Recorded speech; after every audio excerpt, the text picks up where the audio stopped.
Tervet ajalugu ei suudagi hõlmata, ei üks romaan, üks film, isegi üks dokfilm ei suuda, tervet, me võime ju vaadata, ütleme, BBC kahte väga kuulsat dokfilmi, üks esimesest maailmasõjast, teine teisest maailmasõjast, teine on veel kas 20 või 30 osaline, ma ei mäleta, mitmekümne tunnine ja tõesti väga hea dokfilm, mis käsitleb teist maailmasõda. Aga ometi seal võib iga sõdur, minu lahingust polnud seal sõnagi, eks ole. Sinimägedes pole seal sõnagi ja nii edasi. Et ta siis tuleb välja, et 50-tunnisest dokfilmist on ka vähe, eks ole, tuleb veel, et see on ju selge, et kõik ära ei räägi, aga oluline on see, mida sa suudad rääkida läbi konkreetsete inimsaatuste, et eks me filmitegijad ise saime ju sellest aru, nii stsenarist kui režissöör kui ka produtsent, et me kõik püüdsime rääkida mitte sellest ajaloolisest seigast pelgalt sellepärast, et sellest, kas on räägitud või on vähe räägitud või pole räägitud, vaid et need on meie niisugused traumad Eesti ühiskonnas, vahel me isegi ei taju seda, et nad mõjutavad meid siiamaani, aga me peame nendega hakkama saama, peame edasi liikuma, me peame edasi elama, me ei saa niimoodi, et kui me jätame midagi rääkimata, siis me liigume edasi, nii ka ei saa. Aga tuleb, nii nagu seal filmis üks tegelane ütleb, tuleb alustada puhtalt lehelt või mingil hetkel tuleb, kui keegi tunneb, et ta on süüdi, siis tuleb öelda, et ta on süüdi ja siis edasi minna. Aga nii-öelda lõpmatult ju kummi venitada ei saa. Seal filmis ütleb veel üks tegelane, et süütud tunnevad süüdlased ei tunne midagi. Ma küsiks kohe, et milles need kaks poissi, eks ole, siis otseselt süüdi, mitte milleski. Neil oli südametunnistus oli paigal ja nad võtsid isegi teise inimese või teise nii-öelda süükoorma ise enda peale. Aga see ongi ju see, et me peaksime, kui keegi tunneb ennast süüdi või on mingisugune trauma, siis tuleb sellest rääkida ja edasi liikuda. Me ei saa hakata seda haava imetlema, eks ole.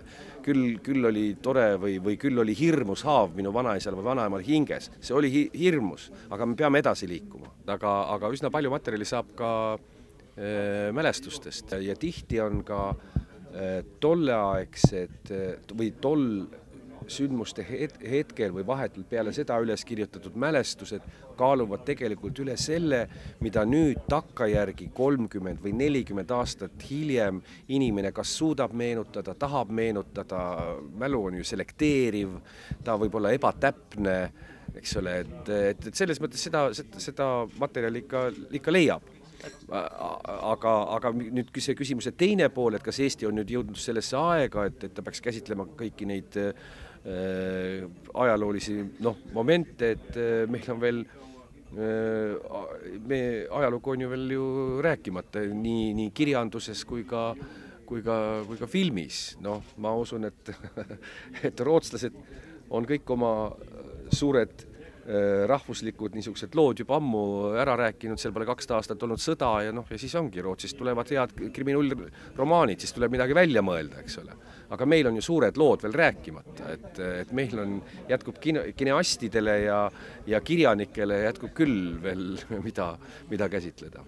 Mingit romaani ega kirjanduslikku algmaterjali ei ole ja Leo Kunnas on kirjutanud kas 8 või 10 erinevat stsenaariumi varianti, mille juures olen mina kogu aeg juures olnud, kaasa arvatud esimest hetkest, kui tuli see idee, kuidas see lugu üldse üles ehitada, kuidas rääkida lugu läbi kahe nii-öelda vaenu poole või ühed on ühel pool, teised on teisel pool, et kuidas seda, kas paralleeltegevusena või kuidas seda teha ja siis veel rõhuasetusega, et mõlemal pool on eestlased, eks ole, et kui need struktuuripunktid, peasündmused ja kõik need said paika, me mõtlesime selle ju koos välja ja siis selgus loo struktuur, siis hakkas Leo alles kirjutama esimest varianti ja nii kui esimene oli tehtud, siis kohe me vaatasime üle ja hakkasime kohe teist tegema ja nii, et ma olen kogu aeg selle sünni juures olnud. Eks 18. aasta oli ka keeruline, aga 44. oli veel keerulisem, sest nii nagu seal filmis üks tegelane ütleb, et kurat kogu aeg, mis kuradi elus on, kogu aeg peab ise otsustama. Et neid hetki, kus inimene pidi ise otsustama teises maailmasõjas 44. või alustame juba 39. kuni sinna, oli väga palju, aeg ei olnud nii, ma ei taha öelda mustvalne, valge, aga ta ei olnud nii komplitseeritud, ma pean silmas siis 18. aasta, enne vabadussõda, ja seal olid motiivid olid küllaltki selged ja klaarid ja lihtsamad. No kõigepealt oli see, et mobilisatsioon praktiliselt kukkus läbi ja jäidki ainult vabatahtlikud. Ja alles hiljem tulid mobilisatsiooni alla minevad mehed, kui me vabadussõja ajaloost räägime. Aga 44. oli ju üks mobilisatsioon ja teine mobilisatsioon ja inimene läks ühe vormi alla, pärast sattus teise vormi alla, ja sest muud võimalust lihtsalt ei olnud. Et see on palju keerulisem.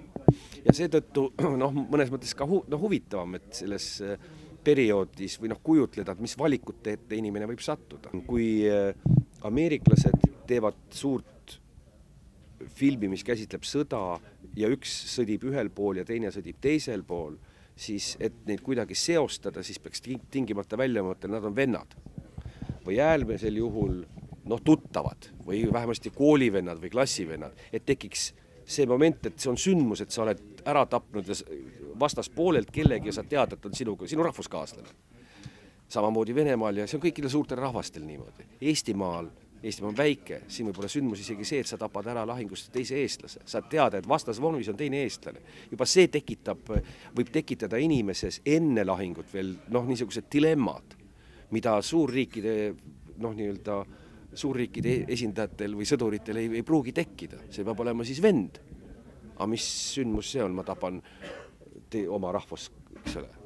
Aga Islandis, kui vähem on Islandis inimesi, eks ole, islandlasi, ma arvan, eestlased saavad, lätlased saavad, soomlased saavad ka sellest väga, väga hästi aru. Kui rahvus on väike, siis ei ole tähtis, ta ei pea olema sul lähisugulane, et sind puudutab teise inimese surm. Ma töötan teatris, teatrijuhina, teatrikoolis olen õppejõud olnud mitmeid kordi, et ma tean Eesti näitlejate seisu, ma tean, et Eestis on head näitlejad. Aga filme tehakse Eestis vähe. Ja siis, kui ühed samad näitlejad kogu aeg on filmist filmi, siis mul tekib niisugune tunne, et aga on veel üsna palju avastamata näitlejaid, keda võiks ekraanil näha. Ja seda ma mõtlesin eelmine kord ja seda ma mõtlesin ka see kord ja see ongi, ma ei olegi püüdnud midagi muud teha, kui laiendada näitlejate paletti ekraanil, et näitlejate valik on Eestis palju suurem. Ja loomulikult siis ma olen püüdnud otsida ka kas vähem tuntud nägusid, aga ma tean, et ta on hea näitleja, lihtsalt tal ei ole veel midagi küljest, nii-öelda tal ei ole eks ole, et ta on nii-öelda puhas leht, ütleme niimoodi, et vaata teda veel nii täpselt ei tunne, et sellel on omad suured tugevad plussid ja samamoodi see ei pruugi olla ka ilmtingimata noor näitleja, see võib olla ka vanem näitleja, kes on vähem filmis mänginud. Et seda ma olen püüdnud teha ja teadlikult loomulikult, et kui jätkata nüüd nii-öelda ajalooliste sündmuste ridapidi, siis seal on küll mitmed sündmused, millest Eestil võiks üks film olla. Kas seda ilmtingimata mina pean tegema, seda võib teha keegi teine, aga neid selliseid sündmuseid veel on. Aga nüüd ma ei taha ka seda öelda, et ma olen laulatatud ajaloofilmidega, et ma võin muid filme ka teha. Ja peale selle mu põhitöö on ikkagi teatris. Suur tänu vestlemast.